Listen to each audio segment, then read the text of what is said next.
Hi, I'm Mike Cohen. I wanted to talk to you about securities fraud. It's a crime that is commonly charged in many federal indictments. Security fraud is set forth in Title 18 United States Code Section 1348. It's a crime that's punishable by up to 25 years in jail, as well as significant fines.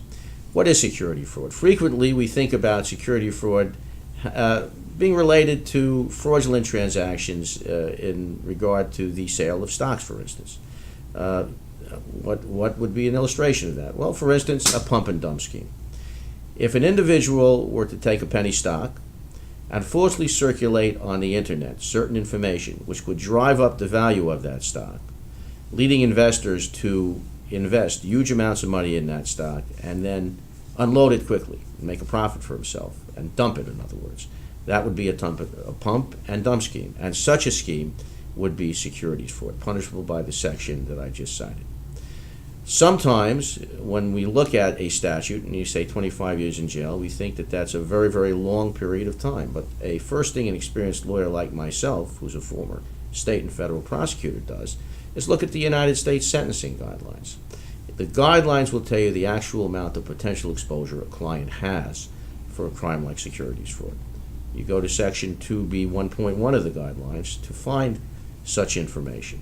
And in a case of perhaps $2.5 million of loss with no prior criminal history for an individual, the actual guideline sentence would be between 51 and 63 months, much less than the actual 25 years.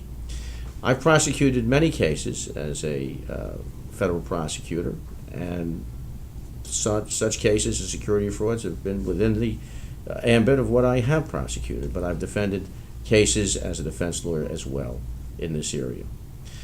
People come into my office and many times say, but Mr. Cohen, I'm very glad that you've told me about the potential exposure I have in this case, but I didn't do it. I'm innocent. In such a case, it's incumbent upon both of us to work closely together, follow demand for discovery, get the government's evidence, file defensive motions, and if necessary, proceed to trial, or at least put the client in a position where he knows whether it's advantageous to fight the case as opposed to pleading the case to some kind of plea agreement arranged between the government and my office. Ultimately, this decision rests at all times with the client, but it's based on my good advice, vast experience, and years obtained doing these kinds of cases as a federal prosecutor. Give me a call. I'll be happy to help you if you have a case involving security fraud.